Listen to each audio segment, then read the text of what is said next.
Going on, Legion? As really like always, we got Becoming Christopher Pike, Star Trek Discovery Season 2. Ugh. Uh. I'm super excited. We got Pike. We got Spock. Something about a red angel. I'm really. I think it's gonna be. I'm funny enough. I'm more hyped for Discovery than I am Game of Thrones because Game of Thrones I think is just gonna be a disappointment. It's gonna let us down. This I think is gonna be awesome and crazy, and I can't wait. Let's go. Get into it. Check it out. See what it's all about. Let's hope it's good.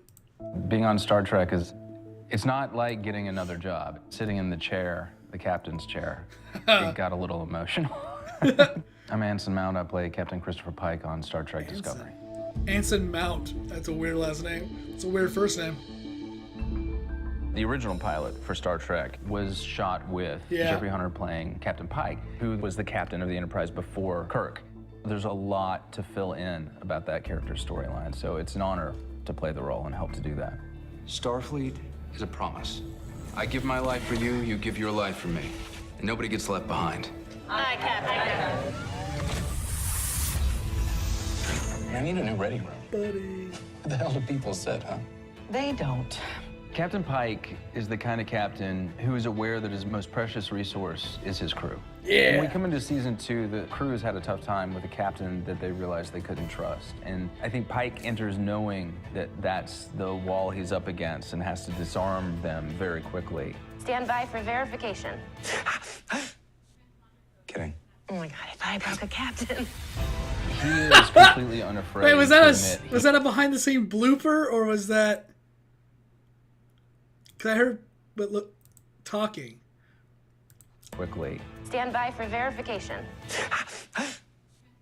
Kidding. Oh my God, I thought I broke a captain. He is completely unafraid to admit he has no idea what the right decision is. He utilizes his crew as much as commands them. I think that's a really good quality in a leader. Wherever our mission takes us, we'll try to make a little noise, ruffle a few feathers. Welcome to Discovery. Oh, dude, this is. Looks like we're getting to some real Star Trek-y goodness. It's not full on. It's just like. There we go. It's not like full on like giving me the same vibes as well, you know, like Next Generation or something like that. It doesn't give me that. It's definitely more sci-fi, which is a good thing. But there was a lot of people that were very critical of this show. They say that Orville was more Star Trek than this show was, and I'm like, I've never watched that dumb show, and I will never watch it ever. I love Farland, but I'm good. This looks like it's going to be just. I don't know how to, it's hard to put into words. It does not scream Star Trek to me. The originals. It is definitely. It feels like it is the discovery of a new way of doing the show, a very modern way. Now that I would love that feel of the original Star Trek, the feeling I got the first episode. You hear those weird like submarine sounding weird noises, whatever, from Kirk to Generation to hearing. I liked Voyager. I thought Voyager, as far as just exploration, Voyager was one of the best because they were just in a whole different part that no one else has gone to or has, or has gone to anymore. The Delta Quadrant, that's just where they went. And it was really good. The acting was as good as you can expect from a TV show from, then. I think Generation is, it's all on Netflix, people. Watch it. I can't really watch the Kirk one. It's too damn old. Enterprise was good. I liked it. Enterprise, I think, is similar to this. It kind of gives you the feel, but it's so different. It's not, because there's none of the bells and whistles in Enterprise as Kirk, Picard. It's all the technology. It's all modern. So there's like no teleporters and stuff like that on Enterprise, I believe. It was very left field. And I feel like this is even further left because there's a huge budget behind this, I feel like, and there's just they're just going and reimagining what races look like, and which is it happens in every franchise. Klingons look different in Kirk's than they did in Generation. I think they even addressed that in one of the Deep Space Nine episodes, where the evolution, they got more and more ridges. I think that was the way they explained the just painting people brown and giving them messed up teeth, I think is what they were doing there. When Dr. Bashir and Miles O'Brien went and traveled through time in Deep Space Nine. I think that's when they did that. Or whatever they did. Deep Space Nine's kind of good. They all start out, you're like, except for Generation. And then by the end of it, you're like, don't go. It's like an old friend. You don't want it. But this one, man, this is like, it's all different. It's all like modern. It's like they took your favorite like 1969 Camaro and they decided to retro it. And you're like, I don't know how I feel about this.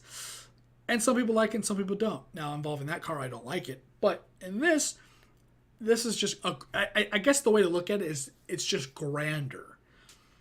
The old ones, because they had that feel, Generation and Voyager, Deep Space Nine, they all had the feel of being a weekly television show that needed all the bells and the whistles to come out. This is like an online show that CBS is doing. You know, Gene Roddenberry, R.I.P. You know, so it's not like taking the same kind of standard and production, I would assume. So it is very different. You can take more liberties. There's more of a budget, it seems like. CGI and special effects of that nature. Plus, it's years and years later compared to when Next Generation came out, which was like 90. Oh, God. Generation came out whenever it did, then I can't remember. And I know Voyager came out after, with Deep Space Nine coming out in the same kind of time zones, frame, whatever. It's so hard to keep that crap, you know. It's hard to go Picard, Janeway, and Fuckface from Deep Space Nine. I can't remember his name.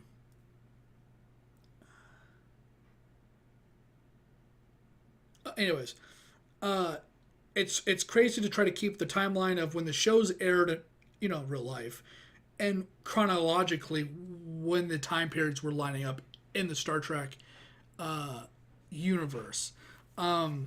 So yeah, it's just all kinds of awesomeness that Star Trek. I didn't like it when I was a kid. I watched Generation. I enjoyed it, but as I got older, I've definitely liked it more and more. And with that, I'm gonna get out of here. So thanks for watching. Thanks for hanging out. Like if you like the content, you guys like, subscribe, or share. Remember, it's completely up to you. I do appreciate it, though. It does help me out in some way or another. And if you listen to me ramble, all this goodness, I appreciate it too. Thank you for that. His name was. Oh God, can we just? You can leave now. It's fine. There's nothing else going to happen. But what was his name? It was. I'm trying to remember when like Odo or any of them were. He said it differently. Kira would always refer to the guy in a specific. You know, I'm trying to remember how when they were saying Commander or whatever his name was.